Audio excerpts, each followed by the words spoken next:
Hello and welcome back to Davos. I'm Jack Kelly from TLDR News, and I'm joined by Professor Celeste Saulo, who is the Secretary General of the World Meteorological Organization. Very nice having you here. Thank you so much for joining us. Thank you for inviting me.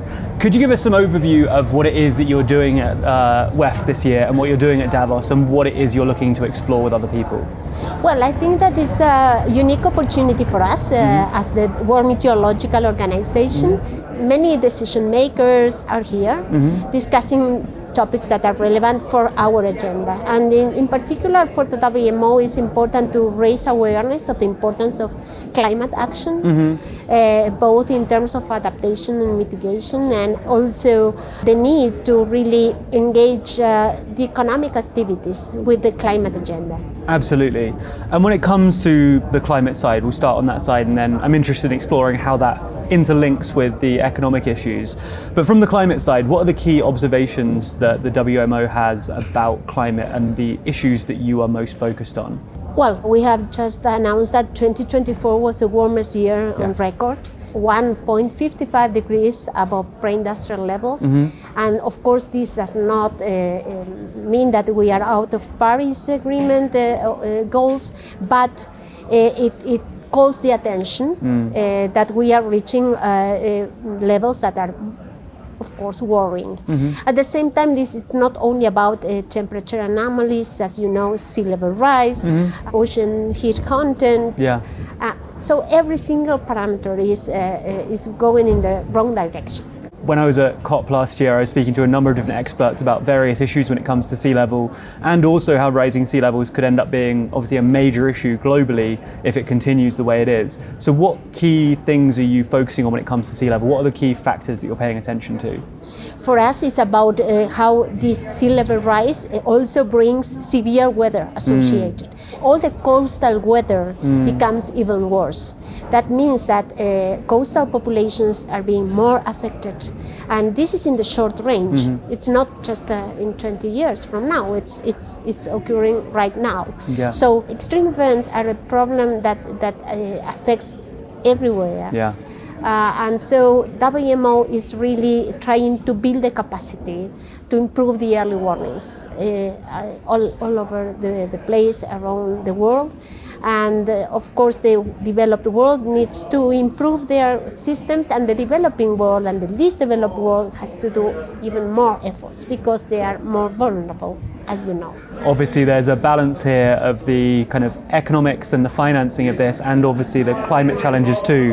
So do you want to talk a little bit about the economic impacts you're already seeing of this climate-related disruption? Well, the economic impacts of extreme weather are huge, and what we can see, as you know, extreme events are increasing in number and intensity. There is one component when we are satisfied, I would say, because we are providing better forecasts. That's the good part of this. Thanks to the forecast, we see that we lose less lives, which is great. Very important. Definitely. But at the same time, economically speaking, the impacts are worse. And this is because vulnerability has increased, and so the economic losses are huge. And this is where the intersection between weather information, early warning systems, and economic activities becomes more and more relevant.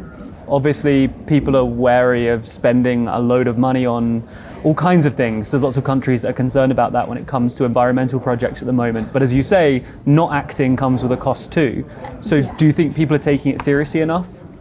Well, I think that the majority of the stakeholders we see here are taking it seriously. Of course, it's a very complex issue because there are tensions, you know, particularly when you need to take a decision whether to put invest on this or invest on that, and how you could improve your risk assessment in a way that your business is better and at the same time you are greener.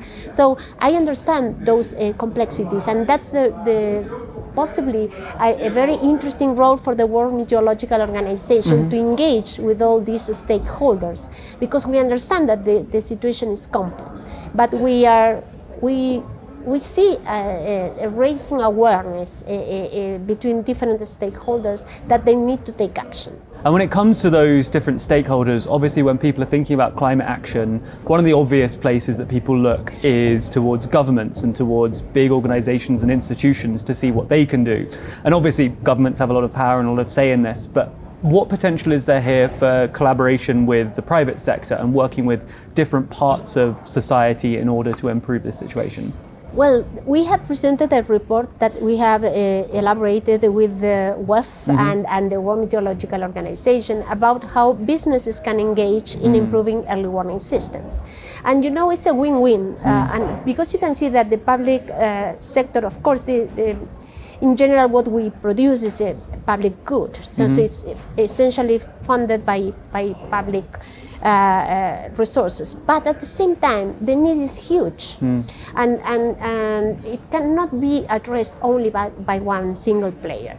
And when you go into a particular business, let's speak about energy, for example, you have weather sensitivity in this business from generation, transportation, demand. So every single aspect of the value chain of the energy business is affected by weather and climate. So here you see an opportunity for businesses to invest in improving their access to information, to reliable information, to better forecasts, so they can make better decisions. Absolutely. And one of the topics you can't escape at Davos this year is AI and the options and the availability of AI giving us brilliant new opportunities. And I think that clearly plays into the kind of work you're doing. So it'd be interesting to hear a bit about what AI processes are already being used by the WMO and what opportunities you see there. Many forecasts nowadays are issued using AI. Yes. The best of the world is combining what we call dynamical models, where all the physics is included, and AI models to improve the quality of the forecast, but not only the quality, but the accessibility. We can really try to bridge the gap between the developed Met services and the less developed Met services. Yeah. So we see a big opportunity with AI in terms of how we issue forecasts, how we gather information, how we tailor that information for different users. And when it comes to improving on climate issues and looking at the different weather events and looking at rising sea levels, how much of an opportunity do you think there is to develop solutions based on AI too?